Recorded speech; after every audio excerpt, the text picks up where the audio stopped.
하혈이 심합니다. 산사에서 만삭의 비구니를 들쳐 업고 질주하는 UDT 소령. 병원 갈 시간도 없이 달리는 차 안에서 여승의 아이를 출산시켜낸 긴박한 감동 이야기입니다. 구독과 좋아요를 해주시면 더 좋은 사연으로 보답하겠습니다. 경상남도 창원시 진해구. 대한민국 해군의 모항이자 바다를 지배하는 가장 날카로운 창끝이 머무는 곳. 이곳은 사시사철 짙푸른 바다 내음과 쇠붙이 냄새가 공기 중에 감도는 군사도시다. 그리고 그 중에서도 가장 은밀하고 치명적인 힘 해군 특수전전단 UDTSEAL의 본거지가 바로 이 진해의 깊숙한 항만에 자리하고 있었다. 해군 소령 권시혁. 그는 특수전전단 그 중에서도 최정예 작전팀의 팀장이었다. 그의 나이는 30 중반이었지만 그의 눈은 이미 수십 년의 세월을 겪어낸 듯 깊고 고요했다. 불가능은 없다는 부대의 신조처럼 그의 삶은 불가능한 임무를 가능한 현실로 바꾸는 과정의 연속이었다. 차가운 심해에서의 폭파 임무, 적진 한복판으로의 야간 침투, 그리고 숨막히는 인질 구출 작전까지. 그의 몸에 새겨진 흉터들은 그가 거쳐온 전장의 훈장이었다. 그의 세상은 명확했다. 임무, 팀원, 그리고 조국. 그 외의 감정은 사치스러운 낭비로 치부되었다. 그런 그에게도 지독한 훈련 사이 잠시 숨을 고르는 주말은 찾아왔다. 그리고 그 주말에는 어김없이 그가 임무라고 부르지는 않지만 책임이라고 여기는 일이 주어졌다. 바로 부대 내 불자 병사들의 종교활동 인솔이었다. 진해는 벚꽃으로 유명했지만 그 벚꽃길 너머에는 장복산이라는 거대한 병풍이 도시를 감싸고 있었다. 권시혁이 병사들을 인솔해 향하는 곳은 그 장복산 중턱, 진해의 푸른 바다를 고요히 내려다보는 작은 사찰 청해사였다. 속세의 소음이 닿지 않는 그곳은 권시혁이 매일같이 드나드는 치열한 작전 상황실과는 정반대의 공기를 품고 있었다. 그날도 맑은 가을 하늘 아래 권시혁은 전투복이 아닌 단정한 근무복 차림으로 병사들을 이끌고 청해사 경내로 들어섰다. 짠내 섞인 바닷바람이 산사의 맑은 풍경 소리와 어우러져 기묘한 조화를 이뤘다. 병사들은 주지 스님의 법문을 듣기 위해 대웅전으로 향했고 권시혁은 여느 때처럼 그들을 멀찍이서 지켜보며 경내 한쪽의 오래된 감나무 아래에 섰다. 그의 굳건한 어깨와 절도 있는 자세는 산사의 평화로운 풍경 속에서 유독 도드라진 긴장감을 자아냈다. 그때였다. 법당 한쪽의 요사체에서 조용히 걸어 나오는 한 사람의 모습이 그의 시야에 들어왔다. 곱게 다린 회색 승복을 입은 젊은 비군이었다. 그녀는 갓 삭발을 한 듯 푸르스름한 두상이 햇살 아래 매끄럽게 빛났다. 권시혁은 무심코 고개를 돌리려다 멈칫했다. 그녀는 너무나도 젊었다. 20살 초반이라 해도 믿을 정도였다. 그리고 무엇보다 그녀는 눈이 시리도록 아름다웠다. 삭발한 머리는 그녀의 맑고 청초한 이목구비를 조금도 가리지 못했다. 오히려 그 어떤 화려한 장신구보다 더 선명하게 그녀의 존재를 드러냈다. 그녀의 법명은 묘음이라고 했다. 병사들에게 차를 내어주기 위해 다가오는 그녀의 걸음걸이는 구름 위를 걷듯 사뿐했다. 고생 많으십니다, 해군 장병님들. 따뜻한 차 한잔 하십시오.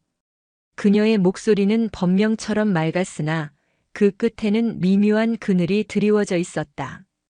권시혁은 병사들이 차를 받는 동안 물끄러미 그녀를 바라보았다. 그녀는 시종일관 차분한 미소를 띠고 있었지만 찻잔을 받쳐든 하얀 손끝이 아주 미세하게 떨리고 있었다. 저것은 훈련받은 자만이 간파할 수 있는 필사적으로 억누르고 있는 긴장의 흔적이었다. 권시혁은 생각했다. 저렇게 젊은 나이에 저런 눈빛이라니. 그녀의 눈은 깊은 심해와 같았다. 모든 것을 삼키고 있으면서도 아무것도 비추지 않는 듯한 기묘한 평온함. 하지만 그 평온함 아래에는 무언가 감추려는 듯한 필사적인 노력이 느껴졌다. 한 병사가 넉살 좋게 말을 걸었다. 스님은 어쩌다가 이렇게 젊은 나이에 출가를. 아이고, 실례되는 질문이었습니까? 묘음 스님은 그저 엷게 웃었다. 인연이 닿아 머무는 것뿐입니다. 질문에 신뢰가 어디 있겠습니까? 그녀는 권시혁에게도 찻잔을 건넸다. 권시혁은 묵묵히 잔을 받아들었다. 두 사람의 시선이 아주 잠깐 허공에서 부딪혔다. 권시혁은 그녀의 눈동자 속에서 순간적으로 스쳐 지나가는 깊은 두려움과 슬픔의 잔상을 보았다. 마치 깊은 물속에 가라앉은 무언가를 본 듯했다. 그는 다시 고개를 돌려 산 아래를 내려다보았다. 저 아래에는 자신이 속한 치열한 바다와 군항이, 그리고 손에 잡히지 않는 이 산속에는 자신이 이해할 수 없는 또 다른 세상이 있었다. 권시혁은 왠지 모를 이질감과 함께 그녀의 가느다란 손떨림이 마음에 걸렸다. 법문이 끝나고 병사들을 데리고 산을 내려오는 내내 권시혁의 귓가에는 세상의 소음 대신 청해사의 맑은 풍경 소리와 그와 어울리지 않던 묘음의 그늘진 눈빛이 맴돌았다. 몇 주가 흘렀다. 그 사이 권시혁과 그의 팀원들은 남해의 거친 파도 속에서 가상의 적함을 폭파하는 고강도 해상 훈련을 몇 차례나 소화했다. 그의 몸은 다시 화약 냄새와 짠 바닷물로 절어 있었다. 청해사에서의 기묘한 잔상은 훈련의 포성 속에 묻히는 듯했다. 다시 주말이 찾아왔고 권시혁은 병사들을 인솔해 장복산으로 향했다. 가을이 깊어져 숲은 울긋불긋한 색을 띠고 있었다. 하지만 그날따라 청해사의 공기는 평소와 달랐다. 맑은 풍경 소리 사이로 무언가 날카로운 기운이 섞여들었다. 경내에 들어서자마자 권시혁은 그 이질감의 근원을 발견했다. 청해사 입구 승용차는 오를 수 없는 그 좁은 길목 아래에 번쩍이는 검은색 고급 승용차가 서 있었다.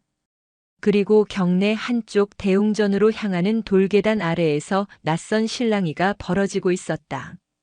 윤설이. 아니, 묘음. 웃기지 마. 너 나 좀 봐. 값비싼 정장을 입은 한 남자가 묘음 스님의 팔목을 붙잡고 애원하고 있었다. 그는 누가 봐도 속세의 사람이었고 그것도 아주 부유한 속세의 사람이었다. 부산과 경남 지역을 기반으로 한 거대 기업 해암그룹의 후계자 마강우였다. 그의 잘생긴 얼굴은 절박함과 분노로 뒤엉켜 있었다. 묘음 스님은 필사적으로 그의 손을 뿌리치려 애썼다. 그녀의 얼굴은 눈물로 범벅이 되어 있었다. 평소에 그 차분하고 고요하던 모습은 온데간데 없었다. 이러지 마세요. 여긴 윤설이가 없습니다. 저는 비구니 묘음입니다. 돌아가세요, 제발. 거짓말. 내가 왜 여기 있어?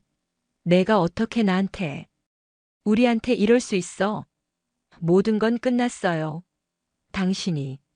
당신이 포기했잖아요. 이제 와서 왜 이래요? 마강우의 목소리가 점점 커졌다. 병사들이 웅성거리기 시작했다. 권시혁의 미간이 좁혀졌다. 그는 병사들에게 잠시 대기를 명하고 그쪽으로 다가갔다. 마강우는 묘음을 더욱 거세게 몰아붙였다. 우리 집? 그깟 집안 반대 때문에 내가 너를 포기할 것 같아? 시간을 달라고 했잖아. 그런데 넌 도망쳤어. 이렇게 머리를 밀고. 도망친 건 제가 아니라 당신이에요. 당신의 그 자신감 없는 모습에. 저는 모든 걸 잃었어요. 놓으세요. 묘음이 비명을 지르며 마강우를 밀쳤지만 마강우는 다시 그녀의 어깨를 잡고 흔들었다. 그 모습은 애원이라기보다 폭력에 가까웠다. 그때였다. 묵직하고 낮은 목소리가 두 사람 사이에 끼어들었다. 그 손 놓으시죠. 권시혁 소령이었다. 그는 어느새 마강우와 묘음의 사이에 서 있었다. 그의 등 뒤로 해군 수병들이 굳은 표정으로 도열해 있었다. 권시혁의 눈빛은 훈련장의 표적지를 보는 듯 차가웠다. 마강우는 갑작스러운 군인의 등장에 당황했다. 뭡니까가 당신? 왜 남의 일에 끼어들어? 여기는 사찰입니다. 그리고 보시다시피 이분은 스님입니다. 소란 피우지 마시고 그 손부터 놓으십시오. 권시혁의 목소리는 위압적이지 않았지만 단 한 음절도 거역할 수 없는 무게를 담고 있었다. 마강우는 권시혁의 다부진 체격과 해군 장교 근무복을 위아래로 훑어보았다. 그는 자신이 해암그룹이라는 지위로 군인을 억누를 수 있다고 생각했는지 헛기침을 하며 말했다. 내가 누군지 알고. 이건 우리 두 사람 사이의 일이요. 군인은 빠지시죠. 두 사람 사이의 일이라기엔 한쪽은 울면서 거부하고 있습니다. 권시혁이 한 걸음 더 다가섰다. 마강우는 본능적으로 뒷걸음질치며 묘음의 팔을 놓쳤다. 묘음은 그 자리에 주저앉아 흐느꼈다. 다시 한번 말합니다. 조용히 이곳을 떠나십시오. 이곳은 군 장병들이 종교 활동을 위해 방문하는 신성한 장소입니다. 민간인의 소란 행위는 보고 조치할 수밖에 없습니다. 보고 조치라는 말보다 권시혁의 눈빛이 마강우를 얼어붙게 만들었다. 저 눈은 평범한 군인의 눈이 아니었다.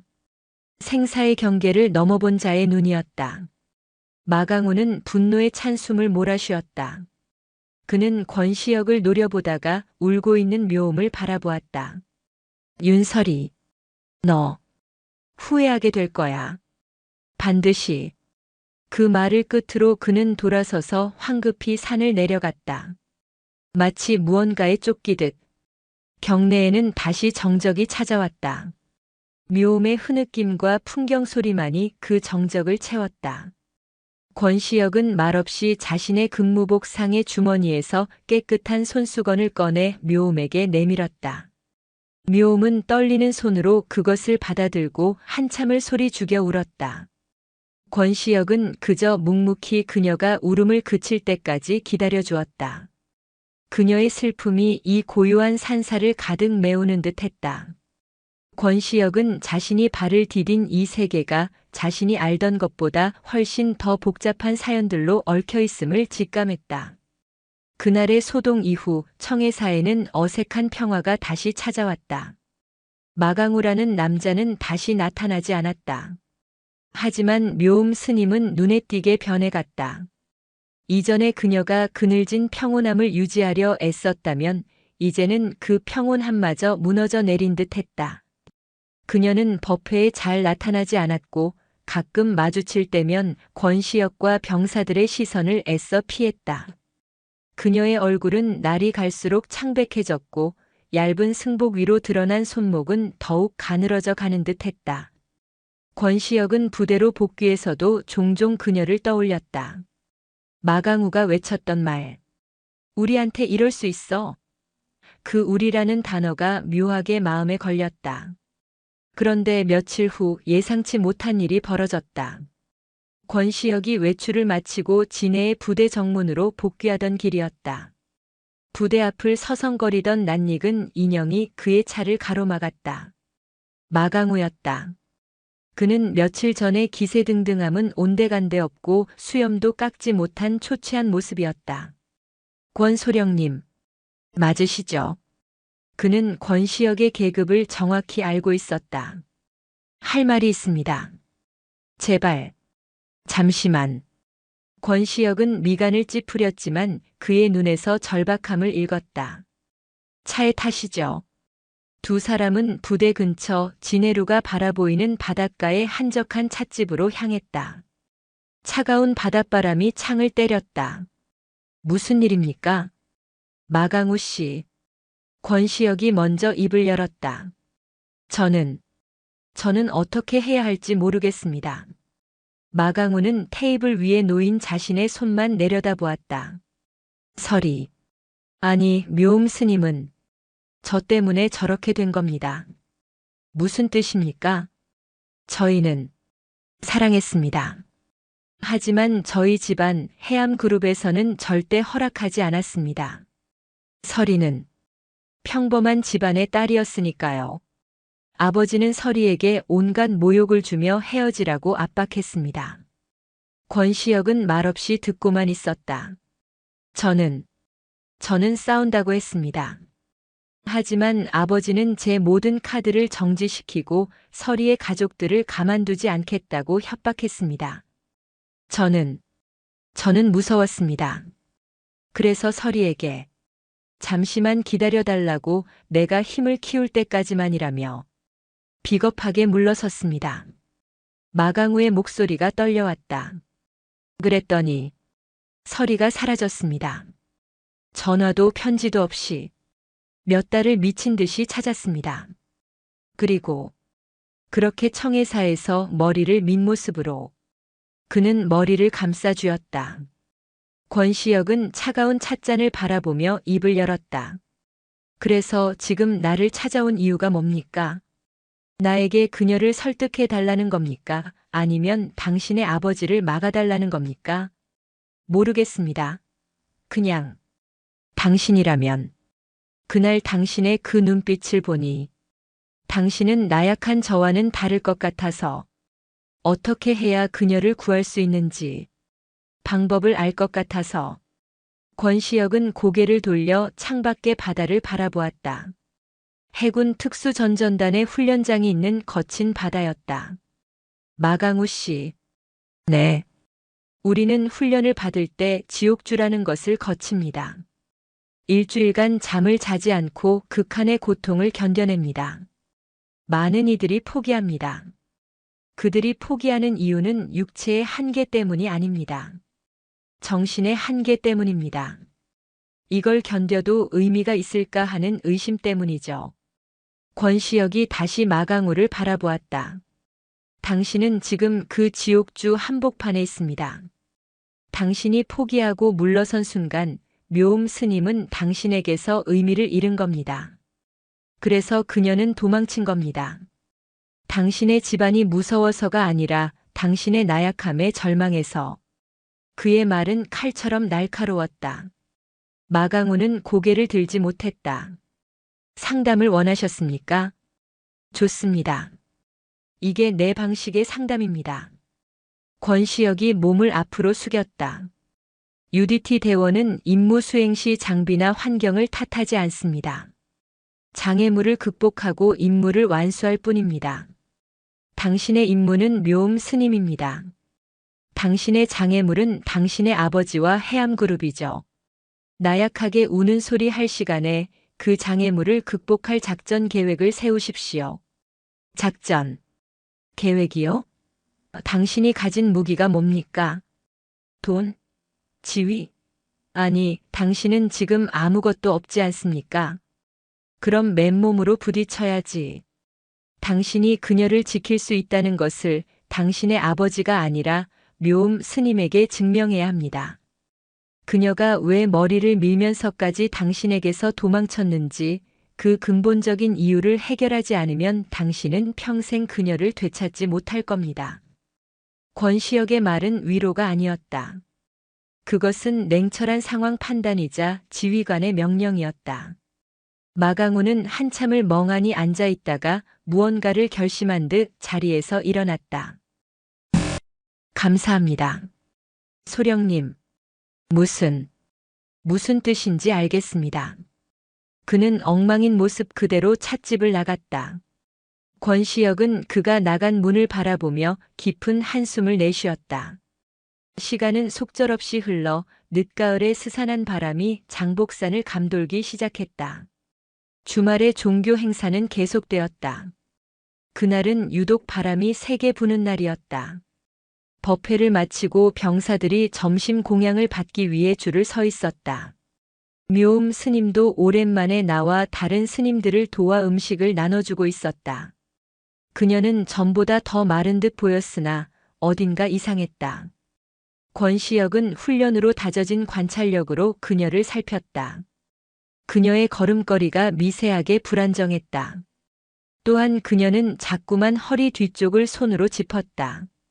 그때였다. 사찰 마당을 가로지르는 거센 바닷바람이 불었다. 바람은 묘음의 얇은 회색 승복을 사정없이 파고들었다. 순간 권시혁의 눈이 커졌다. 바람에 밀착된 승복 아래로 그녀의 몸 윤곽이 선명하게 드러났다. 그저 말랐다고만 생각했던 그녀의 몸. 하지만 그녀의 배는 누가 봐도 명백하게 부풀어 올라 있었다. 그것은 살이 찐 것도 옷이 부푼 것도 아니었다. 그것은 생명을 잉태한 여성의 분명한 곡선이었다. 권시혁은 숨이 멎는 듯 했다. 머릿속에서 조각들이 맞춰졌다. 마강우가 외쳤던 우리한테 이럴 수 있어. 마강우를 만나고 온 후 더 창백해졌던 그녀의 얼굴. 그녀가 그토록 필사적으로 숨기려 했던 것. 그녀가 속세를 등지고 이 깊은 산속의 비구니가 되어야만 했던 이유. 그녀는 임신한 상태였다. 묘음은 사람들의 시선을 느꼈는지 황급히 몸을 돌려 승복을 여몄다. 그녀의 얼굴은 하얗게 질려 있었다. 그녀는 비틀거리며 공양간 안쪽으로 사라졌다. 병사 몇몇도 그 광경을 목격한 듯 믿을 수 없다는 표정으로 수군거렸다. 야, 너도 봤냐? 방금 스님이 배가? 권시혁은 낮은 목소리로 일갈했다. 식사 중이다. 조용히. 그의 심장이 무겁게 뛰기 시작했다. 이것은 단순한 개인의 사연이 아니었다. 만삭에 가까워 보이는 몸. 깊은 산속의 사찰. 그리고 언제 다시 찾아올지 모르는 그 남자와 그보다 더 무서운 그의 가족들. 그는 직감했다. 자신이 인솔하는 이 평화로운 종교 행사가 언제 터질지 모르는 거대한 폭풍의 눈 한복판에 들어와 있음을. 해군 소령 권시혁은 자신이 군인으로서가 아니라 한 인간으로서 무언가를 결심해야 할 순간이 다가오고 있음을 느꼈다. 권시혁의 눈에 묘음의 비밀이 비친 그 순간 청해사의 맑은 공기는 보이지 않는 끈처럼 팽팽하게 당겨졌다. 그는 해군 특수전전단의 작전팀장이었다. 그의 임무는 언제나 명확한 적을 상대로 이루어졌다. 하지만 지금 그의 앞에 놓인 이 상황은 그 어떤 교범에도 존재하지 않는 가장 복잡하고 예측 불가능한 위기였다. 그의 훈련된 두뇌는 즉각적으로 상황을 분석하기 시작했다. 대상 민간인 여성, 서해연법명 묘음. 상태 만삭 임박, 영양 불균형 의심, 극심한 심리적 불안. 위험 요소 1. 고립된 산악 지형 청해사. 2. 급작스러운 분만 시 응급 후송 수단 부재. 3. 적대적 외부 세력 해암 그룹, 마강우의 가문의 개입 가능성. 결론 현 상황은 즉각적인 개입이 필요한 고위험 상황. 그는 더 이상 이 일을 한낮 주말의 인솔로 치부할 수 없었다. 그것은 그의 군인으로서의 책임감, 아니, 한 인간으로서의 본능적인 의무감을 건드렸다. 그날 부대로 복귀한 권시혁은 묵묵히 자신의 관사로 돌아가지 않았다. 그는 곧장 부대 의무실로 향했다. 그는 군의관에게 산부인과 응급처치, 특히 야전에서의 분만 유도 및 신생아 응급처치에 대한 자료를 요청했다. 군의관은 의아한 표정을 지었지만 대테러 작전 중 민간인 인질 구출 상황을 가정한 것이라는 그의 설명에 인해 전문 자료들을 넘겨주었다. 그날 밤 권시혁은 자신의 관사 스탠드 불빛 아래에서 폭발물 처리 지침서가 아닌 산모의 호흡법과 신생아의 탯줄 처리법을 읽어내려갔다. 그의 머릿속은 복잡했다. 이것은 자신이 개입할 영역이 아니었다. 하지만 동시에 그가 아니면 개입할 사람이 없다는 것도 분명히 알고 있었다. 한편 청해사의 묘음은 지옥 같은 나날을 보내고 있었다. 그날 바람에 승복이 들부터 자신의 비밀이 드러났음을 직감한 순간부터 그녀는 공황에 가까운 두려움에 휩싸였다. 사찰 내의 다른 비구니들의 시선은 이제 노골적인 경멸과 수군거림으로 변해 있었다. 어쩌다 부처님 모시는 절간에 저런 망측한 주지 스님은 어찌 저걸 쯧쯧 말세야. 주지 스님은 그녀를 불러 차마 꾸짖지는 못하고 깊은 한숨과 함께 침묵을 지킬 뿐이었다. 그 침묵은 그 어떤 질책보다 더 무겁게 묘음의 어깨를 짓눌렀다. 그녀는 이 고요한 산사에서 완벽하게 고립되었다. 그녀는 매일 밤 차가운 방바닥에서 불어오는 한기를 느끼며 커져만 가는 배를 움켜쥐었다. 뱃속의 아이는 그녀의 절망을 아는지 모르는지 힘차게 발길질을 해댔다. 그때마다 묘음은 울음을 삼켰다. 아가야, 어미가 미안하다. 너를 이 험한 세상에 아무것도 준비되지 않은 곳에서. 그녀는 마강우를 원망했다. 아니, 그를 원망하기보다는 그토록 나약했던 그를 끝까지 믿지 못하고 도망쳐버린 자기 자신을 더 원망했다. 며칠 뒤 권시혁은 다시 청해사를 찾았다. 이번에는 종교 활동 인솔일이 아니었다. 그는 사복 차림으로 홀로 산을 올랐다. 그는 주지 스님을 독대했다.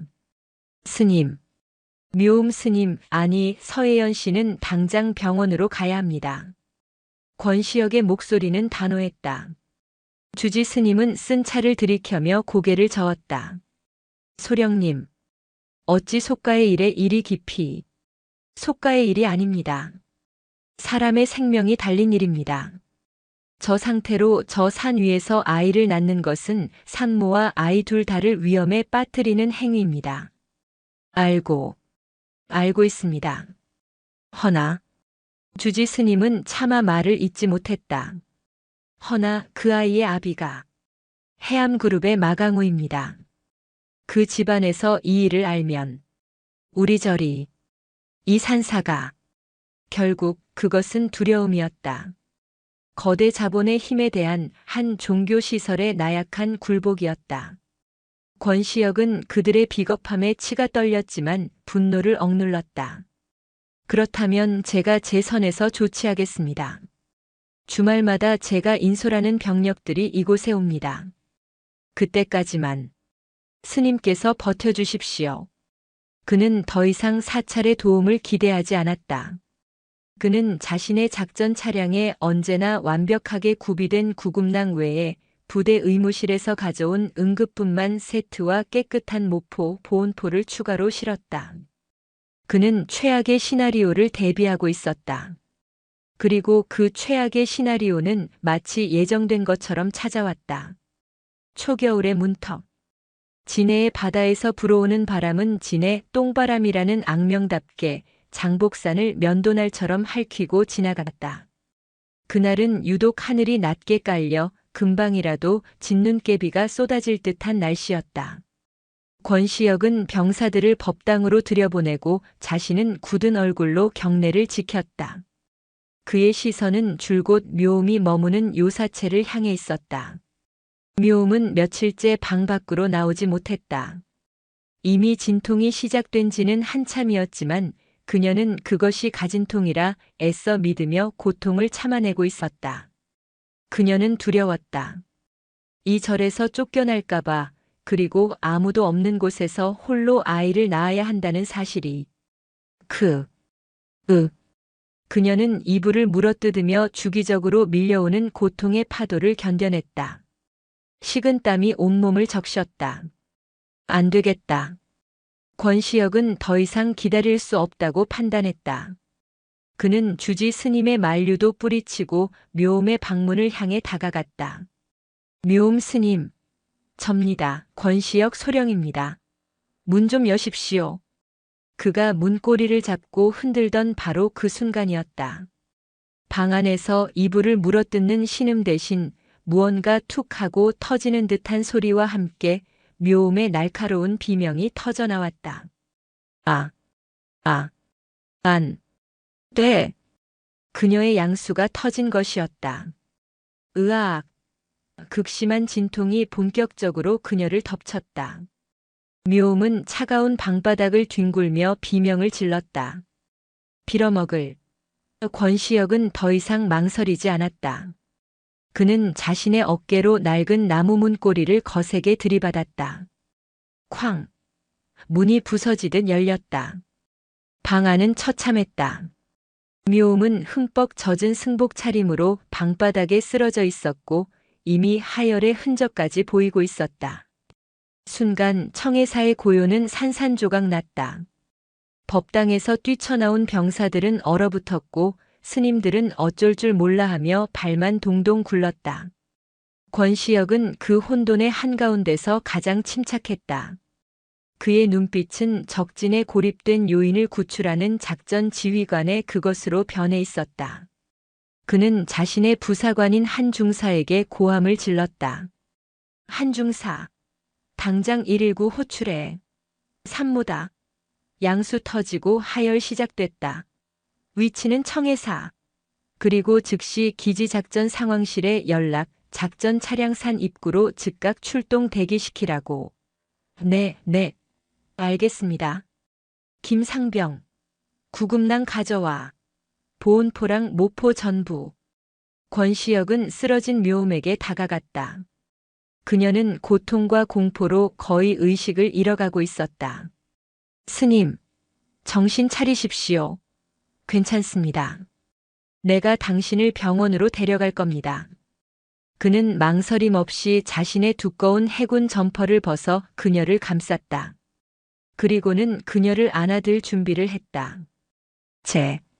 제발. 저는, 아파요. 알고 있습니다. 조금만 참으십시오. 당신과 아이 둘 다 무사할 겁니다.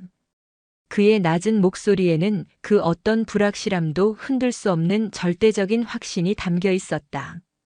그는 이 지옥 같은 산사에서 그녀를 구출할 유일한 동아줄이었다. 권시역이 묘음을 안아든 순간 그의 온몸의 근육이 그녀의 고통을 함께 느끼는 듯 팽팽하게 긴장했다. 묘음은 생각보다 훨씬 가벼웠지만 그녀가 품고 있는 생명의 무게는 결코 가볍지 않았다. 으악. 묘음이 그의 점퍼깃을 움켜쥐며 비명을 질렀다. 진통의 주기가 걷잡을 수 없이 짧아지고 있었다. 한중사. 병력들 인솔해서 하산 준비해.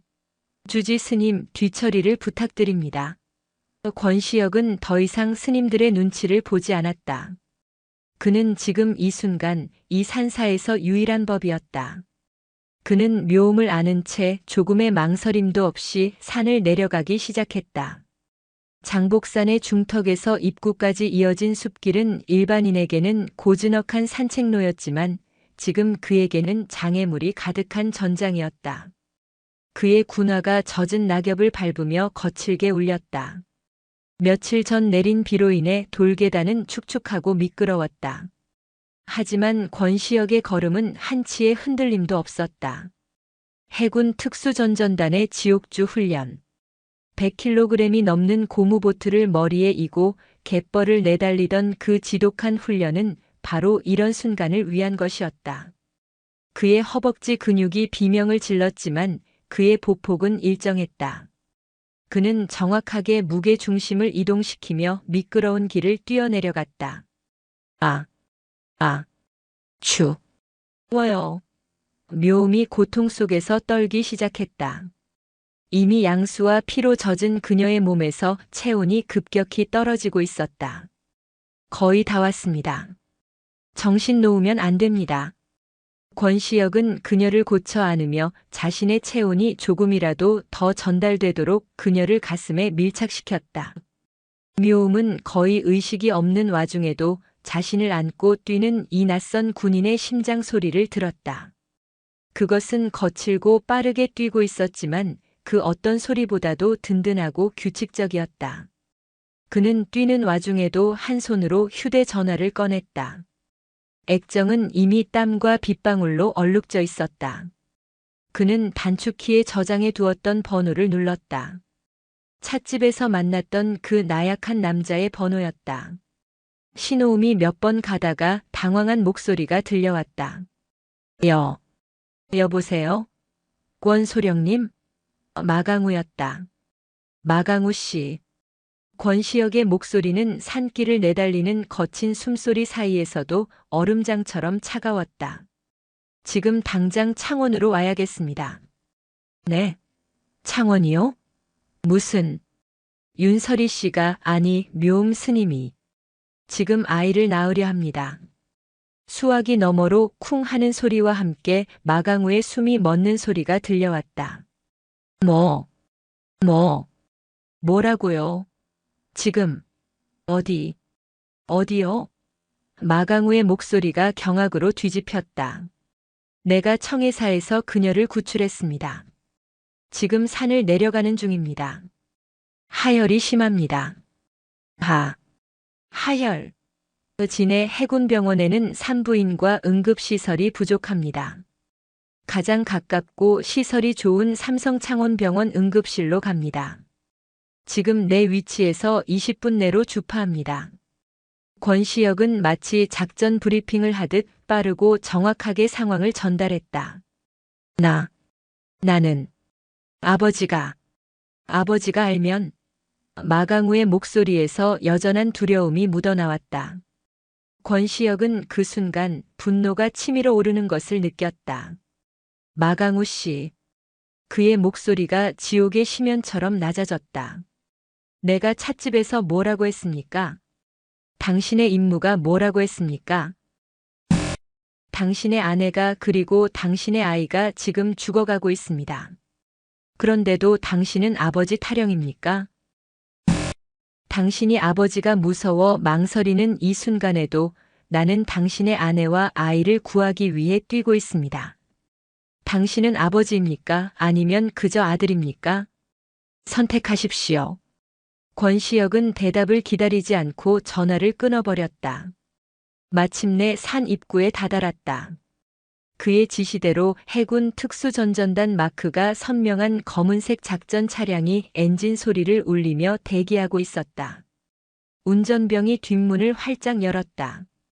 권시혁은 조심스럽게 그러나 신속하게 묘음을 뒷좌석에 눕혔다. 그는 차량에 비치했던 응급분만 세트를 열어 상태를 확인했다. 이미 아이 머리가 보이기 시작하고 있었다. 젠장. 늦었어. 운전병. 병원까지 얼마나 걸리지? 지금 시간대면 안민터널 통과해야 해서 20분은 좋게 걸립니다. 15분으로 단축한다. 비상등 켜고 필요하면 경적 울려.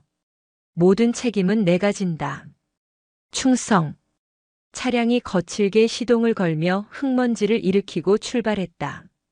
권시혁은 뒷좌석에서 묘음의 손을 꽉 잡았다. 스님. 정신 놓으면 안 됩니다. 숨을 깊게 쉬십시오. 후. 이렇게. 그는 의무실에서 배웠던 호흡법을 거칠게 흉내냈다. 소령님. 아기가 나올 것 같아요. 묘음이 비명을 질렀다. 권시혁은 이를 악물었다. 괜찮습니다. 내가 받겠습니다. 한 중사, 깨끗한 수건이랑 가위 준비해. 차량은 진해와 창원을 잇는 안민터널을 미친 듯이 질주하고 있었다. 터널의 주황색 불빛이 빠르게 스쳐 지나가는 그 순간 묘음이 마지막 힘을 짜내듯 몸을 뒤틀었다. 응애에앵. 터널의 소음을 찢고 우렁찬 아기의 울음소리가 차량 안을 가득 메웠다. 권시혁은 땀으로 젖은 손으로 피와 양수로 뒤범벅이 된 작은 생명을 받아 안았다. 그는 망설임 없이 준비된 거즈로 아이의 입과 코를 닦아내고 모포로 아이를 감쌌다. 살았어요? 묘음이 거의 실신한 목소리로 물었다. 권시혁은 아이를 묘음의 가슴 위에 올려주었다. 살았습니다. 아주 건강한 아들입니다. 그 순간 권시혁의 군복은 숭고한 생명의 피로 붉게 물들고 있었다. 삼성창원병원 응급실 입구. 해군 작전 차량이 급정거하며 멈춰섰다. 권시혁의 무전을 받은 한 중사가 이미 병원 측에 연락을 취해둔 상태였다. 의료진이 이동식 침대를 가지고 대기하고 있었다. 환자 산모입니다. 차내에서 출산했습니다. 신생아 활력 징후 양호 하나, 산모 하혈이 심합니다. 권시혁은 아이를 안은 묘음을 통째로 안아 올려 침대에 눕혔다. 그의 얼굴과 근무복은 피와 땀으로 범벅이 되어 마치 격렬한 교전을 치르고 온 군인의 모습이었다. 산모님, 정신 차리세요. 아기 먼저. 의료진이 분주하게 움직이며 묘음과 아이를 응급분만실로 옮겼다. 권시혁은 응급실 입구에 우두커니 섰다. 그의 임무는 여기까지인 듯 했다. 그는 거친 숨을 몰아쉬며 벽에 기댔다. 손이 미세하게 떨려왔다. 수많은 폭발물과 적의 총구를 마주했을 때도 이렇지는 않았다. 그때였다. 설이야. 윤설이. 흰색 고급 세단이 병원 입구에 미끄러지듯 멈춰 섰고 최무결이 넥타이가 비뚤어진 채로 뛰어내렸다. 아니, 마강우였다. 그는 넋이 나간 사람처럼 응급실로 뛰어들어오다가 피범벅이 된 군복을 입고 서 있는 권시혁을 발견했다. 소령님. 설이는요? 아이는? 그가 권시혁의 팔을 붙잡고 흔들었다. 안에 들어갔습니다. 아들입니다. 둘 다. 무사합니다. 아들. 네. 아들. 마강우는 그 자리에 주저앉아 아이처럼 통곡하기 시작했다. 권시혁이 찻집에서 했던 그 마지막 말이 그의 꽁꽁 얼어붙었던 비겁함을 깨부순 것이었다. 권시혁은 그런 그를 말없이 내려다보았다. 울 시간 없습니다. 지금은 당신이 필요합니다. 묘음 스님, 아니 윤설이 씨 곁으로 가십시오. 당신이. 아버지니까. 마강우는 눈물을 닦으며 비틀거리며 일어섰다. 그가 분만실로 향하려던 바로 그 순간. 끼이그. 요란한 소리와 함께 병원 로비를 압도하는 검은색 대형 세단 여러 대가 응급실 입구를 막아섰다. 차가 멈추기도 전에 뒷문이 열리고 중년의 남자가 불호령을 치며 내렸다. 해암그룹의 총수 마강우의 아버지 마태룡 회장이었다. 그의 뒤로 얼음장 같은 표정의 안혜은 사모와 검은 정장을 입은 비서들이 따랐다. 마강우, 이 천하의 쓸모없는 놈. 이게 무슨 짓이야? 마 회장은 아들의 초라한 모습을 보고 노발대발했다. 내가 감히. 그 절간의 계집 때문에 여기까지 달려와. 당장 집으로 안 가. 윤 사모는 부채질을 하며 당장이라도 쓰러질 듯 소리쳤다. 세상에. 저런 근본도 없는 년이. 감히 우리 집안의 씨를 훔쳐.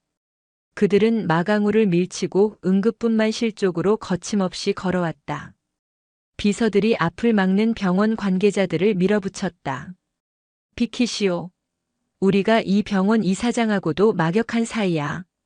멈추십시오. 그들의 앞을 피에 젖은 전투복을 입은 거대한 그림자가 막아섰다. 권시혁 소령이었다.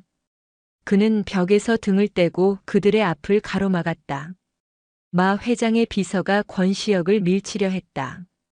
웬 군바리가 길을 막아. 안 비켜. 권시혁은 눈 하나 깜짝하지 않았다. 그는 비서의 손목을 가볍게 낚아챘다. 악! 비서가 손목을 부여잡고 비명을 질렀다. UDT의 악력은 평범한 인간의 것이 아니었다. 마 회장이 노발대발했다. 내 이놈. 지금 내가 누굴 건드려. 내 놈 부대장 이름이 뭐야? 당장 군복 벗겨줄까? 권시혁은 그제야 마 회장을 똑바로 응시했다. 피와 땀으로 얼룩진 그의 얼굴, 그리고 그 위에 선명한 UDT 휘장과 권시혁이라는 이름표가 형광등 아래 드러났다. 대한민국 해군 특수전전단 작전팀장 소령 권시혁입니다. 그의 목소리는 낮았지만 병원 로비 전체를 압도했다. 특수전? UDT? 진해에 기반을 둔 마 회장은 그 이름의 무게를 모를 리 없었다. 그가 아는 군바리와는 차원이 다른 부대였다. 이곳은 분만실 앞입니다. 산모가 생명을 걸고 사투를 벌였고 방금 신생아가 태어났습니다. 여러분의 고성방가는 의료 행위를 방해하는 심각한 범죄입니다. 뭐라고? 정숙하십시오. 권시혁이 한 걸음 다가섰다. 두 번째 경고는 없습니다. 지금 즉시 이 구역을 떠나지 않으시면 공무집행방해 및 의료법 위반 현행범으로 판단, 제 권한 내에서 여러분을 제압하고 진해 군사경찰대에 인계하겠습니다. 이놈이 감히. 마 회장이 손을 떨며 분노했지만 감히 그에게 달려들지는 못했다. 권시혁의 눈빛은 농담이 아니었다. 그것은 명령 불복종 시 즉각적인 조치를 취하겠다는 확신이었다. 해암그룹 회장도 그의 비서들도 그 살기를 정면으로 받아내고는 얼어붙었다. 아버지. 그때 뒤에서 울고 있던 마강우가 나섰다. 그는 권시혁의 등 뒤에 숨는 대신 그의 옆에 섰다. 아버지. 그만하십시오. 뭐? 들어가 보겠습니다. 마강우는 권시혁을 한번 바라보고 그를 맞고 선 아버지와 비서들을 자신의 몸으로 밀치고 지나갔다. 비켜주세요. 제 아내와 제 아들을 보러 가야겠습니다. 그는 처음으로 아버지에게 반항했다. 마 회장은 아들의 그 낯선 모습에 그리고 그 아들에게 용기를 불어넣은 듯한 저 피 묻은 군인의 모습에 할 말을 잃었다. 권시혁은 여전히 그 자리를 지켰다. 마치 이 폭풍의 한가운데서 갓 태어난 생명이 누워있는 저 요람을 지키는 가장 단단하고 굳건한 닷처럼. 삼성창원병원 응급분만실 앞 복도는 일순 지옥의 입구처럼 변했다. 얼음장 같은 정적을 깬 것은 마강우의 아버지 해암그룹 마태룡 회장의 거친 숨소리였다. 그는 자신의 앞을 가로막고 선, 피에 젖은 해군 소령을 믿을 수 없다는 듯 노려보았다. 에이. 군복 벗을 준비나 해라 이놈. 아버지. 그때 마강우가 아버지와 권시혁 소령 사이를 파고들었다. 그는 더 이상 과거의 나약한 아들이 아니었다. 그는 아버지를 똑바로 마주보며 소리쳤다. 그만하십시오. 서리가. 제 아내가. 그리고 제 아들이. 안에 있습니다. 아내라는 말에 마태룡의 눈이 뒤집혔고 그의 아내이자 마강우의 어머니인 박 여사가 히스테릭한 비명을 질렀다. 아내? 누가 내 아내야? 저 절간에서 몸이나 굴리던 계집이. 바로 그때 분만실 문이 열리고 지친 표정의 간호사가 나왔다. 산모, 아이 모두 안정을 되찾았습니다. 회복실로 옮길 겁니다. 아버님, 보호자분 들어오시겠어요? 아버님이라는 말에 마강우는 통곡을 터뜨렸다. 그는 마태룡을 거칠게 밀치고 회복실 안으로 뛰어들어갔다. 설이야. 윤설이. 회복실 침대 위에는 갓 태어난 아기를 품에 안고 탈진한 채 창백하게 누워있는 윤설이가 있었다. 그녀는 삭발한 머리가 땀에 젖어 있었지만 그녀의 얼굴은 성모처럼 평화로워 보였다. 강우. 씨. 미안해. 혜연아. 아니 설이야. 내가 너무 늦었어. 미안해. 마강우는 침대 옆에 무릎을 꿇고 그녀의 손과 아기를 번갈아 어루만지며 오열했다. 그것은 그들이 그토록 갈망했던 짧지만 완벽한 평화의 순간이었다. 쾅. 그러나 그 평화는 회복실 문을 거칠게 열어젖힌 마태룡 회장 부부에 의해 산산조각 났다. 이 꼴 좀 봐라. 이게 무슨... 마태룡이 소리쳤지만 그보다 더 날카로운 목소리가 병실을 찢었다. 박 여사였다. 이게 어디서 굴러먹던 천박한 년이야. 박 여사가 혜연의 침대로 달려들었다. 그녀의 눈에는 갓 태어난 손자에 대한 애정 따위는 없었다. 오직 자신의 혈통에 묻은 오물을 떼어내려는 듯한 경멸과 혐오뿐이었다. 내가 감히 우리 강우를 붙잡고 이런 짓을 벌여? 원하는 게 뭐야? 돈? 그래, 얼마면 되겠니? 내가 머리 깎고 절간에 들어간 것도 다 이런 그림을 그린 거지. 이 불려우 같은 년. 어머니. 마강우가 필사적으로 막아섰지만 박 여사는 그를 밀치고 혜연의 뺨을 향해 손을 치켜 올렸다. 무슨 술집 마담년도 너보다는 깨끗하겠다. 어디서 근본도 모를 애를 배워서 우리 집안에. 짝. 하지만 그 손은 혜연의 뺨에 닿지 못했다. 권시혁 소령이 어느새 병실 안으로 들어와 박 여사의 손목을 강철 같은 손으로 잡아채고 있었다. 아! 악! 박 여사가 손목의 고통에 비명을 질렀다. 에이! 이놈이 감히 내 아내를. 마태룡이 권시혁에게 주먹을 날리려 했지만 권시혁은 그를 쳐다보지도 않고 한 손으로 그의 주먹을 막아냈다. 지금 산모에게 폭력을 행사하려 하셨습니다. 권시혁의 목소리는 피냄새와 섞여 지독하게 서늘했다. 그는 박 여사의 손목을 놓아주며 병실 문을 닫고 그 앞을 막아섰다. 이제 이 병실은 완벽한 밀실이 되었다. 이 군발이 새끼가. 마태룡이 고용한 변호사들과 비서들이 권시혁에게 달려들려 했지만 피 묻은 전투복을 입은 UDT 장교의 살기 어린 눈빛에 감히 한 걸음도 떼지 못했다. 다들 뭐해? 저놈들 끌어내. 그리고 저개 집. 마태룡이 변호사에게 눈짓했다. 변호사가 냉정한 얼굴로 서류 가방에서 문서를 꺼내 혜연의 침대 위로 던졌다. 윤설이 씨, 이 서류에 서명하십시오. 친권 및 양육권을 포기하고 그 대가로 해암그룹에서 충분한 보상을 해드릴 겁니다. 만약 거부하신다면 우리는 당신을 상대로 유아 약취 및 혼인 빙자 사기 소송을 진행할 겁니다.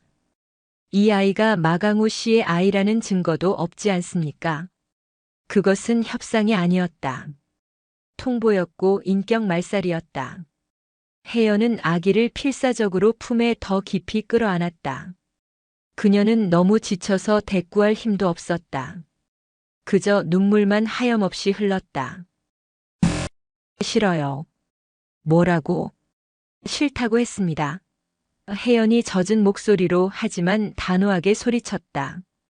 이 아이는 내 아들이에요. 당신들 해암그룹의 물건이 아니라고요. 내 아들. 내가 낳았고 내가 지킬 거예요. 이게 정말. 박 여사가 이성을 잃고 혜연의 머리채를 잡으려는 듯 다시 달려들었다. 그만. 권시혁의 낮은 한마디가 모든 것을 얼어붙게 만들었다. 그는 자신의 휴대전화를 꺼내 재생 버튼을 눌렀다. 이게 어디서 굴러먹던 천박한 년이야. 무슨 술집 마담년도 너보다는 깨끗하겠다. 이 돈 받고 꺼져. 이 아이가 마강우 씨의 아이라는 증거도 없지 않습니까? 방금 전 그들이 내뱉었던 폭언과 협박이 병실 안에 선명하게 울려 퍼졌다. 마태룡 부부와 변호사들의 얼굴이 하얗게 질렸다. 에이, 이놈이. 저는 대한민국 해군 장교입니다. 권시혁이 녹음을 끄고 그들을 노려보았다. 제 임무는 국가와 국민을 보호하는 것입니다. 지금 제 눈앞에서 한 국민이 다른 국민에게 불법적인 협박과 모욕, 그리고 친권 포기를 강요당하는 현장을 목격했습니다. 그는 마태룡에게 한 걸음 다가섰다. 회장님, 지금 여러분은 협박죄, 강요죄, 명예훼손, 그리고 산모에 대한 폭행 미수, 주거침입죄의 현행범입니다. 에이, 이게... 변호사들이 당황하며 반박하려 했지만 권시혁이 말을 이었다. 그리고 저는 제 군복에 묻은 이 피의 증인입니다. 저는 이 산모와 아이를 제 차에서 직접 받았습니다. 이 아이의 생명에 대한 권리는 여기 계신 그 누구도 아닌 저 산모에게 있습니다. 그는 병실 문을 활짝 열었다. 복도에는 이미 소란을 듣고 달려온 간호사들과 병원 보안 요원들이 서 있었다. 지금 즉시 경찰에 신고하십시오. 산모와 신생아에 대한 접근 금지 요청과 함께 불법적인 친권 강요 행위가 있었다고 보고하십시오. 이 녹음 파일은 증거 자료로 제출하겠습니다. 간호사가 떨리는 손으로 고개를 끄덕이고 황급히 사라졌다. 에이. 마태룡은 자신의 부와 권력이 저 무뚝뚝하고 원칙밖에 모르는 군인 하나에게 완벽하게 가로막힌 사실을 믿을 수 없었다. 이것은 전쟁입니다. 권시혁이 나지막이 말했다. 여러분이 시작하셨습니다. 하지만 명심하십시오. 나는 그리고 대한민국 법은 저 아이와 산모의 편에 설 겁니다. 그는 병실 문 입구에 버티고 섰다. 나가시죠. 그것은 명령이었다. 마태룡은 평생 처음으로 타인에게서 느껴보는 완벽한 패배감에 치를 떨었다. 그는 권시혁을 죽일 듯이 노려보았지만 결국 아무것도 하지 못하고 거칠게 돌아서서 병실을 나갔다. 박 여사와 변호사들도 쥐 죽은 듯이 그 뒤를 따랐다. 병실에는 다시 정적이 찾아왔다.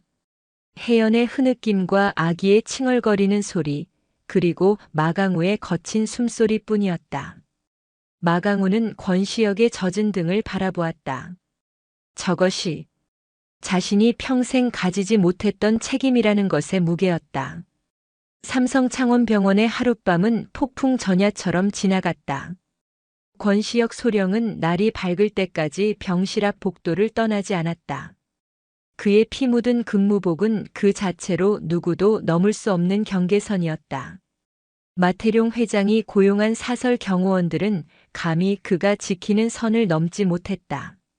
날이 밝자 권시혁은 부대에 복귀해 상황을 보고해야 했다. 그는 자신의 부사관인 한 중사에게 만일의 사태를 대비해 병원 근처에서 대기하라고 지시하고 마강우에게 단단히 당부했다. 무슨 일이 생기면 즉시 연락하십시오. 저들의 방식은 언제나 가장 비열한 곳을 노립니다. 권시혁이 부대로 복귀하자마자 해암그룹의 반격은 즉각적이고 치밀하게 시작되었다. 그의 예측대로였다. 가장 먼저 병원 원무과장이 혜연의 병실로 찾아왔다. 윤설이 산모님, 죄송하지만 병실 규정상 내일 오전까지 퇴원 절차를 밟아주셔야겠습니다. 혜연은 경악했다. 네. 하지만 저는 아이도 이제 막 병원 사정이 그렇습니다. 급한 환자들이 많아서요. 양해 바랍니다. 명백한 압력이었다. 해암그룹은 이 병원의 최대 후원자 중 하나였다. 마강우가 거세게 항의했지만 소용없었다. 동시에 청해사에서도 연락이 왔다. 주지 스님의 목소리였다. 묘음. 아니 서리보살. 더 이상은 절에서 그대를 받아줄 수가 없네. 어제 해암그룹이라는 곳에서 사람들이 다녀갔네. 그대가 절의 규율을 어기고 불법을 저질렀다며 사찰의 명예를 더럽혔다고 하더군. 부처님의 자비가. 미안하네. 혜연은 모든 것을 잃었다. 그녀가 기댈 수 있는 마지막 피난처였던 사찰마저 그녀를 내쳤다. 설상가상으로 마강우의 휴대전화가 울렸다. 아버지 마태룡이었다. 내 놈, 아직도 그 계집 옆에 붙어 있나? 좋다. 내가 선택한 길이다. 지금부로 내 놈 명의의 모든 카드, 계좌는 정지된다. 해암그룹의 후계자 자격도 박탈이다. 어디 그 잘난 군바리 놈이랑 그 다방 레지 같은 년이랑 갓난쟁이 데리고 길바닥에서 굶어 죽어봐라. 전화가 끊겼다. 마강우는 자신의 휴대전화로 호텔을 예약하려 했지만 창원과 진해 시내의 모든 특급 호텔은 만실이라는 이유로 그의 예약을 거부했다. 그는 이제 완벽한 무일푼의 빈털터리가 되었다. 혜연아. 미안해. 내가 어떻게든. 마강우는 자신의 무력함에 절망하며 주먹으로 벽을 쳤다. 그들은 이제 갓 태어난 아기를 안고 거리로 나앉아야 할 처지가 되었다. 병원 로비에는 이미 검은 정장을 입은 마 회장의 경호원들이 진을 치고 있었다. 그들이 정문으로 나가는 순간 아이를 빼앗길 것이 불 보듯 뻔했다. 그때 마강우의 휴대전화가 울렸다. 권시혁이었다. 상황이 어떻습니까? 최악입니다. 소령님, 저희는 이제 갈 곳이 없습니다. 수화기 너머로 권시혁의 짧은 한숨이 들려왔다. 알고 있습니다. 회장님의 모든 움직임은 예상 범위 내였습니다. 지금부터 제 지시를 따르십시오. 이것은 구출 작전입니다. 10분 뒤 병실 문이 열리고 간호사 복장을 한 사람이 들어왔다. 윤설이 산모님 휠체어 준비했습니다. 자세히 보니 간호사 복장을 한 사람은 권시혁의 부사관 한 중사였다. 권소령님의 지시입니다. 산모님은 이 옷으로 갈아입으시고 아기는 이 세탁물 카트 안에 숨기겠습니다. 마강우 씨는 이 의사 가운을 입으십시오. 한 중사는 그들을 데리고 직원용 엘리베이터로 향했다. 소령님께서 로비에서 양동 작전을 준비 중이십니다. 같은 시각 병원 정문 로비. 권시혁 소령이 막 부대에서 복귀한 듯 깨끗한 전투복 차림으로 로비에 들어섰다. 마 회장의 경호원들이 일제히 그를 주목했다. 어이 군발이. 여긴 왜 또 왔어? 경호원 대여섯 명이 그의 앞을 막아섰다. 권시혁은 그들을 차갑게 바라보며 말했다. 비키시죠. 어제 제출한 증거 자료에 대해 병원장과 할 이야기가 있습니다. 병원장은 지금 바쁘셔. 썩 꺼져. 경호원 하나가 그의 어깨를 밀쳤다. 권시혁은 밀려나지 않았다. 오히려 그 경호원의 손목을 낚아채 뒤로 꺾었다. 공무 집행 중인 현역 장교에 대한 폭행입니다. 지금 즉시 군사경찰을 부르겠습니다. 로비는 순식간에 아수라장이 되었다. 모든 경호원들의 시선이 권시혁에게 쏠린 사이 한 중사는 휠체어에 앉은 혜연과 의사가운을 입은 마강우를 데리고 지하주차장 비상구로 유유히 빠져나갔다. 지하주차장. 검은색 승합차 한 대가 시동을 걸고 대기하고 있었다. 한 중사가 그들을 차에 태우자마자 로비에서 상황을 마무리한 권시혁이 번개처럼 달려와 조수석에 올라탔다. 출발해. 승합차는 지하 주차장을 미친 듯이 빠져나갔다. 뒤늦게 몇몇 경호원들이 차를 타고 쫓아왔지만 진해 시내의 복잡한 골목길을 꿰뚫고 있는 UDT 부사관의 운전 실력을 따라잡을 수는 없었다. 차가 도착한 곳은 진해 해군 기지 내부에 위치한 군인 가족들을 위한 복지 회관관사이었다. 민간인은 절대 출입할 수 없는 대한민국에서 가장 안전한 장소 중 하나였다. 권시혁은 미리 준비해둔 작은 방으로 그들을 안내했다. 일단 여기 계십시오. 이곳은 군사구역이라 외부인이 함부로 들어올 수 없습니다. 해암그룹 회장이라도 해군 참모총장의 허락 없이는 못 들어옵니다. 혜연은 창밖으로 보이는 고요한 군항의 풍경을 보며 비로소 안도의 한숨을 내쉬었다. 아기도 무사했다. 권소령님, 저희는 어떻게 감사를 드려야 할지. 혜연이 눈물을 글썽였다. 권시혁은 덤덤하게 말했다. 감사는 두 분이 하실 일이 아닙니다. 저는 제 임무를 했을 뿐입니다. 그는 마강우를 돌아봤다. 마강우 씨. 네. 이곳은 완벽한 피난처가 아닙니다. 제가 여러분을 영원히 지켜드릴 수도 없습니다. 마 회장님은 곧 여러분이 사라진 것을 알게 될 겁니다. 그리고 군 시설에 숨었다는 것도 파악하겠죠. 그는 여론을 이용하려 들 겁니다. 군인이 재벌가 며느리를 빼돌렸다고 말입니다. 마강우의 얼굴이 다시 어두워졌다. 그럼 우린 어떻게 해야 합니까? 권시혁의 눈이 마강우를 똑바로 꿰뚫었다. 내가 찻집에서 말했던 것을 기억합니까? 당신이 가진 무기가 뭡니까? 당신은 이제 돈도 지위도 없습니다. 하지만 당신은 이제 아버지라는 무기를 얻었습니다. 당신이 도망쳤던 이유가 사라진 겁니다. 권시혁은 자신의 UDT 휘장이 박힌 모자를 벗어들었다. 저는 군인입니다. 저는 그림자 속에서 임무를 수행합니다. 하지만 당신은 빛 속으로 나아가야 합니다. 당신의 가족을 위해서. 방패 뒤에 숨을 겁니까? 아니면 스스로 검을 들 겁니까? 이제 정말 선택할 시간입니다. 군인복지회관에서의 며칠은 혜연과 마강우에게 폭풍 속의 눈과 같은 시간이었다. 그들은 처음으로 새 식구만의 시간을 가졌다. 혜연은 권시혁이 부대 의무실을 통해 구해다 준 산후조리 물품으로 조금씩 건강을 회복했고, 마강우는 서툰 솜씨로 기저귀를 갈고 아기를 안아주었다. 아기의 이름은 바다라고 지었다. 그들을 지켜준 이 진해의 바다처럼 깊고 굳건하게 자라라는 의미였다. 하지만 그 평화는 오래가지 못했다.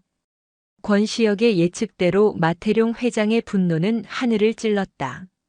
그는 아들과 손자가 해군 기지 안으로 사라졌다는 보고를 받고 길길이 날뛰었다. 그는 언론사와 정계 인사들에게 전화를 돌리기 시작했다.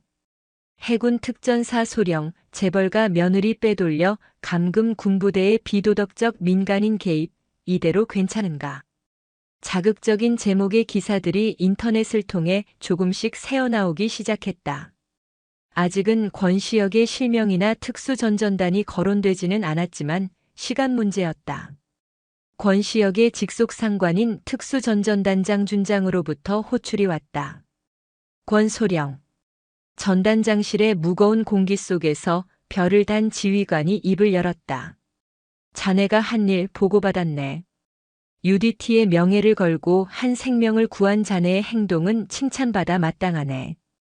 나 역시 한 사람의 군인으로서 자네를 지지하네. 감사합니다. 하지만 전단장이 복잡한 표정으로 서류를 내밀었다. 국방부 합동참모본부로 투서가 들어왔어. 해암그룹 마태룡 회장 이름으로. 권시혁 소령이 직권을 남용해 민간인 가정사에 불법 개입하고 자신의 며느리와 손자를 감금하고 있다는 내용이야.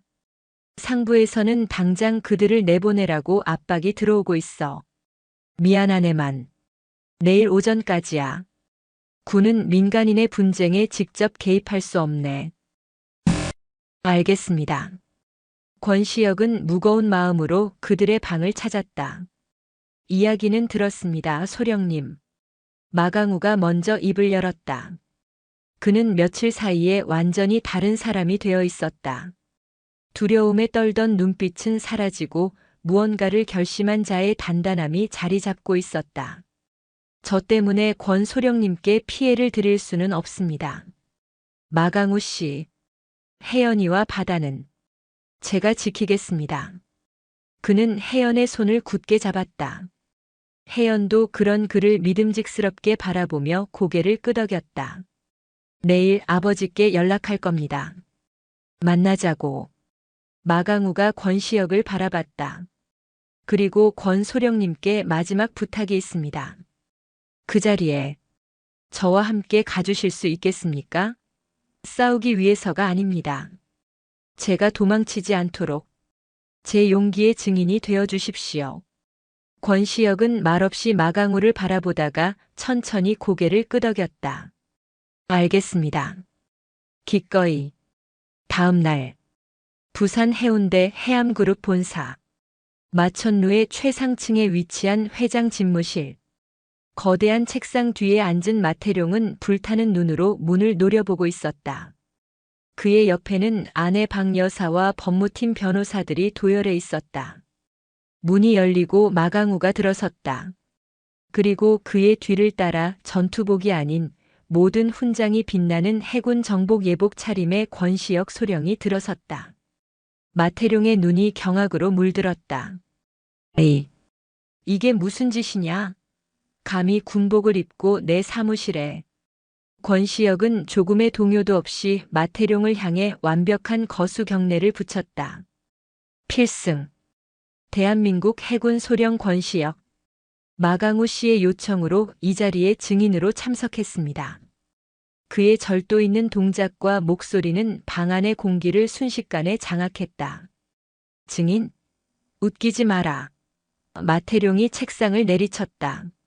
내 놈이 내 아들을 꿰어내고 내 손주를 감금했어. 당장 군복 벗을 준비나 해. 아버지. 마강우가 그를 막아섰다. 권소령님은 아무 잘못 없습니다. 모든 것은 제 선택이었습니다. 내 선택? 저런 계집에게 홀려서 가문을 배신한 게 내 선택이라고. 가문을 배신한 것이 아니라 제 가족을 선택한 겁니다. 마강우가 품에서 서류 2장을 꺼내 책상 위에 올려놓았다. 이건 혼인신고서입니다. 윤설이 씨와 저는 오늘부로 법적인 부부입니다. 뭐라고?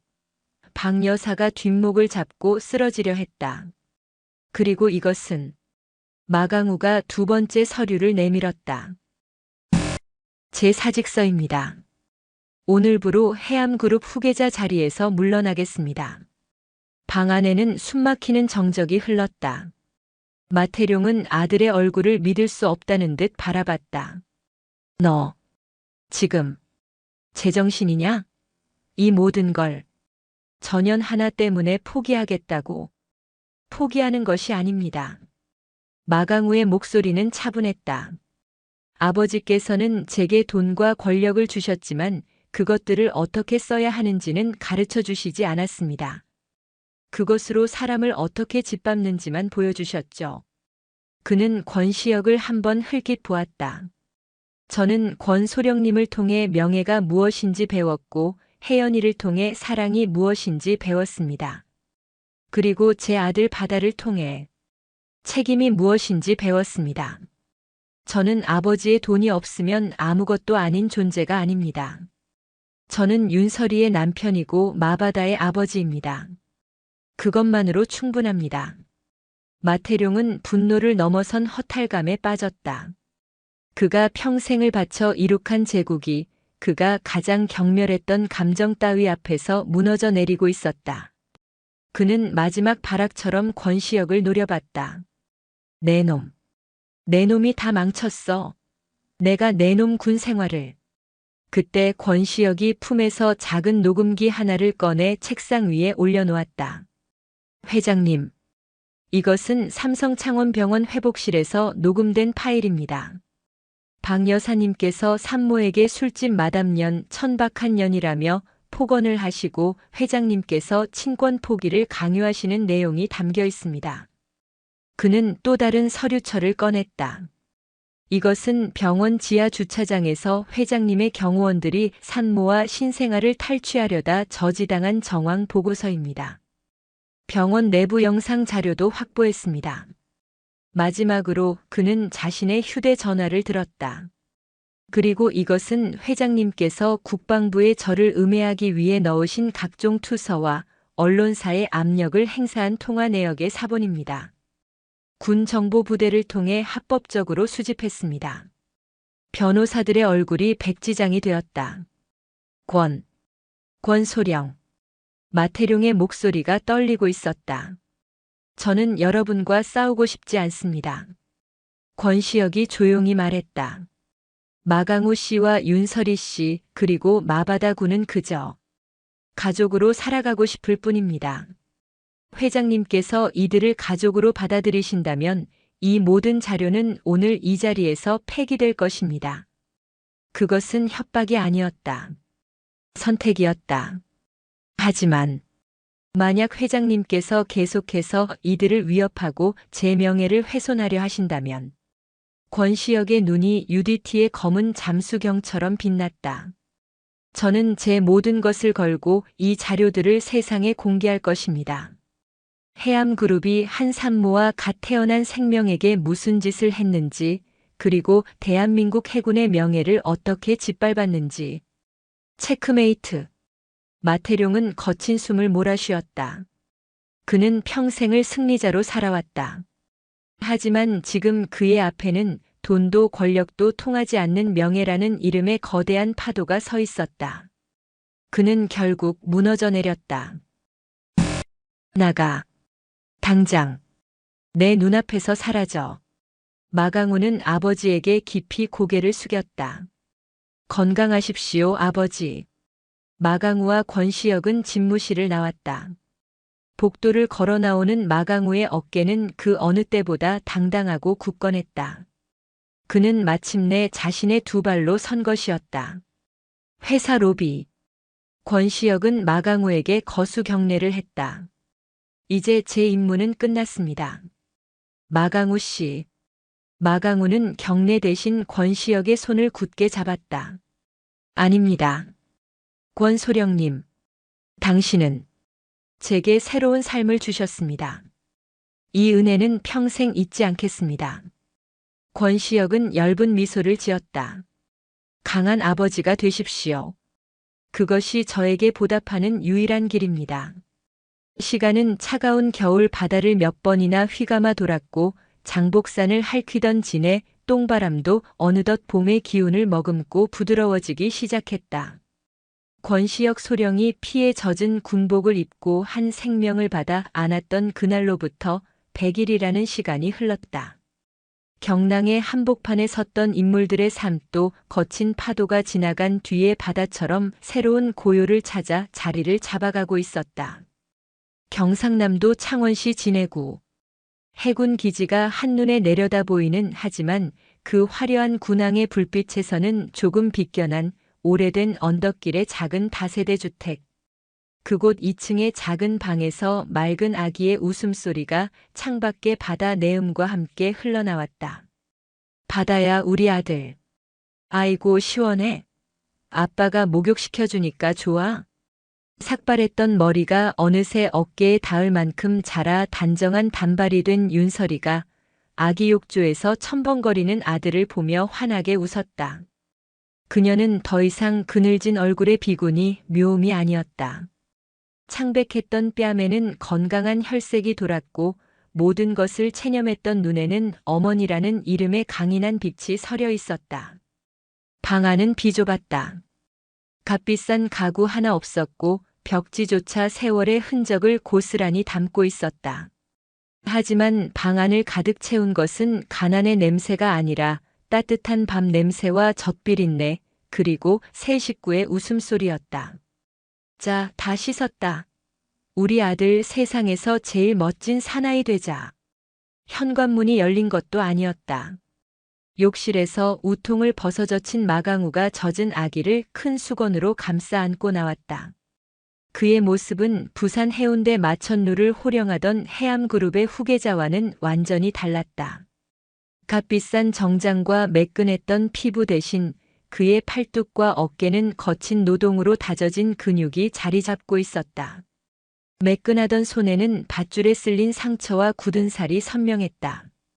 그는 아버지를 등진 그날 이후 이곳 진해에 작은 방을 얻었다. 그리고 그가 할 수 있는 일, 바다와 관련된 일을 시작했다. 진해루 근처의 작은 어선 선주의 배를 타고 매일 새벽 바다로 나갔다. 굳은 일을 도맡아 하며 그는 난생 처음으로 자신의 땀으로 돈을 벌었다. 어이구, 우리 아빠 왔네. 아빠, 비린내 나요. 설이가 웃으며 핀잔을 주자 마강우가 짐짓 억울한 표정을 지었다. 이게 무슨 비린내야. 바다 냄새지. 우리 아들 이름처럼. 이 냄새로 우리 바다 분유 사는 거야. 그는 아들의 뺨에 자신의 뺨을 부비며 그 어떤 부와 명예도 줄 수 없는 충만한 행복에 젖어들었다. 오늘은 아들 마바다의 100일이었다. 설이는 아침부터 솜씨를 부려 작은 백일상을 차렸다. 쌀을 불려 백설기를 찌고 미역국을 끓였다. 화려한 잔치는 아니었다.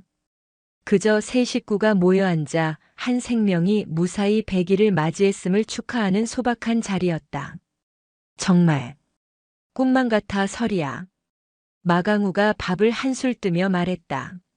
내가 내 힘으로 번 돈으로 당신이랑 내 아들 밥을 먹이고 있다는 게 이렇게 행복할 줄 몰랐어. 나도 마찬가지예요, 강우 씨. 설이가 그의 굳은 살 박인 손을 가만히 잡았다. 나는 속세를 떠나면서 모든 걸 포기했다고 생각했어요. 당신의 나약함에 지쳤고 세상의 폭력에 무너졌죠. 하지만 그날 그 소령님이 피 묻은 손으로 우리 바다를 받아 안았을 때 난생 처음으로 희망이라는 걸 봤어요. 두 사람의 시선이 허공에서 마주쳤다. 그들은 그날의 일을 잊을 수 없었다. 권시역 소령. 그들의 삶에 폭풍처럼 나타나 모든 것을 뒤바꿔 놓은 남자. 권소령님은 잘 계실까? 마강우가 나지막이 말했다. 그분 아니었다면 우리는 지금 이 자리에 없었을 거야. 난 여전히 아버지 그늘 아래서 영혼 없이 살고 당신과 바다는. 그는 차마 말을 잇지 못했다. 그분께 작은 선물이라도 보내고 싶어요. 우리가 이렇게 잘 살고 있다고. 당신 덕분이라고. 서리의 말에 마강우는 고개를 끄덕였다. 그들은 자신들의 방식으로 감사를 표하기로 마음먹었다. 같은 시각 부산 해운대 마린시티. 해암그룹 본사의 70층 회장실. 거대한 통유리 창밖으로 대한민국의 남쪽 바다가 야망처럼 펼쳐져 있었다. 하지만 그 풍경을 바라보는 마태룡 회장의 뒷모습은 그 어느 때보다 쓸쓸하고 공허했다. 그의 책상 위에는 그가 평생을 바쳐 이룩한 성공의 상징들 대신 그날 권시역 소령이 두고 갔던 증거들의 사본 일부가 놓여 있었다. 술집 마담년 친권 포기 강요. 자신이 내뱉었던 말들이 녹취록이 되어 검은 글씨로 박혀 있었다. 회장님. 비서실장이 조용히 들어왔다. 국방부 쪽으로 다시 확인해 보았습니다만 해군 특수전전단의 권시역 소령은 예정대로 다음 달 중령 진급 심사에 최우선으로 상신되었다고 합니다. 이번에 창원병원 민간인 응급 후송 및 산모 구조 작전 공로로 참모총장 표창까지 받았다고 합니다. 나가봐. 마태룡의 목소리는 갈라져 있었다. 비서실장이 물러나자 그는 의자에 깊숙이 몸을 묻었다. 그는 완벽하게 패배했다. 그의 돈과 권력, 그가 쌓아올린 제국은 원칙과 명예로 무장한 한낱 해군 소령 하나를 꺾지 못했다. 아니, 꺾지 못한 것이 아니었다. 그는 자신의 아들에게 패배했다. 그는 권시역이라는 군인을 통해 진짜 힘이 무엇인지 배워버린 아들을 이길 수 없었다. 그는 아들을 되찾기 위해 모든 수단을 동원했다. 언론을 움직이려 했고 군 상층부를 압박했다. 하지만 권시역이 쥐고 있던 증거들은 너무나도 치명적이었다. 그것이 공개되는 순간 해암그룹의 도덕성은 회복 불가능한 타격을 입을 터였다. 그것은 그의 제국 자체를 무너뜨릴 수 있는 폭탄이었다. 권시역을 압박하려던 그의 시도는 오히려 역효과를 낳았다. 해군 본부는 이 일을 기업의 부당한 압력에 굴하지 않고 군인의 본분을 다해 국민의 생명을 구한 모범 사례로 규정했다. 권시역은 징계 대상이 아니라 영웅이 되어 있었다. 결국 마태룡은 모든 것을 포기해야 했다. 아들 그리고 손자. 얼마 전 아내 박 여사가 몰래 사람을 시켜 진해의 작은 빌라에 사는 그들의 사진을 찍어왔다. 사진 속에서 그의 아들은 땀에 전 작업복을 입고 있었고 그가 그토록 경멸했던 절간의 계집은 평범한 아기 엄마가 되어 있었다. 그리고 그들 품에는 그의 핏줄, 그의 손자가 웃고 있었다. 그들은 비참할 정도로 가난해 보였다. 하지만 동시에 마태룡 자신이 평생 단 한 번도 가져보지 못한 것을 가진 듯 행복해 보였다. 내가 뭘 잘못한 거냐? 그의 공허한 독백이 거대한 회장실을 울렸다. 그의 참교육은 이제 막 시작된 것이었다. 그는 모든 것을 가졌지만 가장 중요한 것을 잃었다. 그가 잃어버린 것은 아들이나 손자가 아니었다. 그가 잃은 것은 그 모든 것을 가졌음에도 불구하고 행복을 선택할 수 있는 용기, 바로 그것이었다. 한편 진해 해군 특수전전단 UDT 기지. 차가운 겨울의 끝자락, 칠흑 같은 남해의 밤바다를 뚫고 검은 잠수복을 입은 그림자 넷이 물 위로 솟아올랐다. 목표 해안 확보. 침투조 전방 100m적 경계 초소 무력화. 가장 선두에서 물살을 가른 권시역 소령의 목소리가 뼈를 때리는 바닷바람 사이로 낮게 울렸다. 그에게는 일상의 복귀였다. 민간 병원의 복잡 미묘했던 갈등은 잠시 잊혔다. 그의 세계는 다시 명확해졌다. 임무와 완수, 적과 아군. 지옥 같은 야간 침투 훈련이 끝나고 짠물과 땀으로 범벅이 된 대원들이 장비를 해제했다. 권시혁도 두꺼운 잠수복 상의를 벗어 땀을 훔쳤다. 그의 상관인 전단장이 다가와 그의 어깨를 툭 쳤다. 권소령. 자네 이번에 표창 받은 거 축하하네. 감사합니다. 당연한 일을 했을 뿐입니다. 그 당연한 일을 하는 게 요즘 세상에 얼마나 어려운지 아나. 전단장은 씩 웃었다. 해암그룹에서 자네 징계하라고 국방부를 들쑤셨던 거 나도 알아.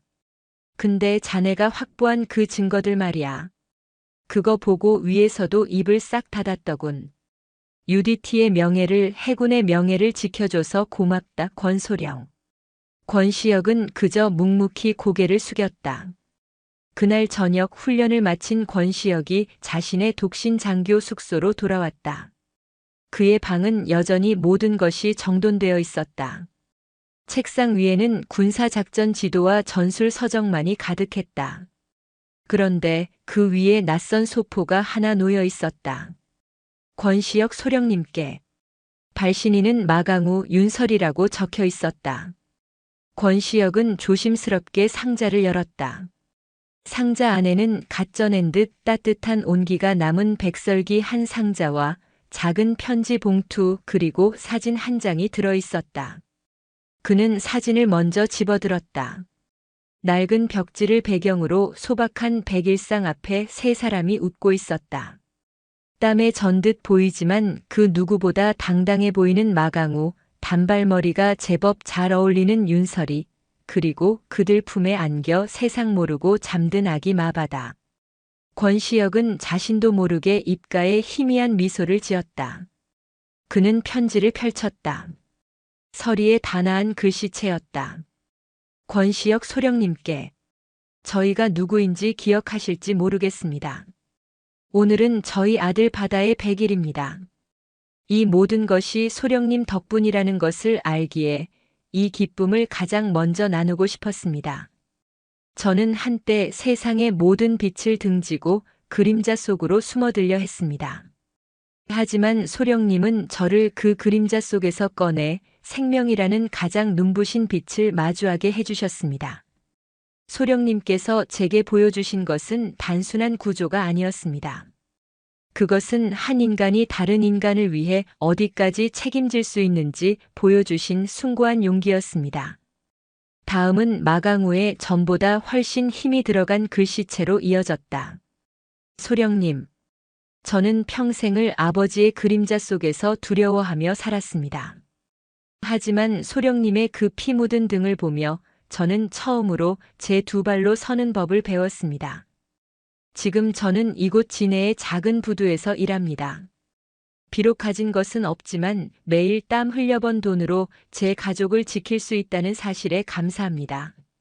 소령님은 제 생명의 은인이자 제 삶의 나침반이 되어주셨습니다. 이 작은 떡은 저희 세 식구가 소령님께 드리는 진심입니다. 언제나 저희를 지켜주셨던 그 UDT의 명예를 저희도 이곳에서 최선을 다해 살아가며 지키겠습니다. 부디 건강하십시오. 필승. 권시혁은 편지를 천천히 내려놓았다. 그는 자신의 방 그 삭막하고 각진 공간을 둘러보았다. 그의 책상 위에는 언제나 완수해야 할 임무와 제거해야 할 위협들만이 존재했다. 그는 잠시 망설이다가 책상 한 구석에 있던 작전지도 고정핀을 하나 뽑았다. 그리고 서리와 마강우, 마바다가 웃고 있는 그 작은 사진을 자신의 방에서 가장 잘 보이는 곳, 진해 앞바다 해안 침투 경로지도 바로 옆에 꽂아두었다. 그의 흑백 같던 세상에 아주 작고 따뜻한 색의 바다가 하나 걸렸다. 권시혁은 상자에서 백설기 한 조각을 꺼내 입에 넣었다. 달고 따뜻했다. 그는 창밖을 바라보았다. 해가 지고 있었지만 그의 마음은 그 어느 때보다 밝았다. 그는 군인이었다. 국가와 국민을 지키는 것이 그의 임무였다. 그리고 오늘 그는 자신이 지켜낸 국민이 보낸 따뜻한 감사를 받았다. 권시혁 소령은 자신의 UDT 베레모를 고쳤으며 내일의 작전 계획을 점검하기 시작했다. 그의 책임감은 그가 지켜낸 저 작은 바다의 무게만큼이나 굳건하고 깊었다. 오늘도 요지경 사연을 잘 들어주셔서 감사합니다.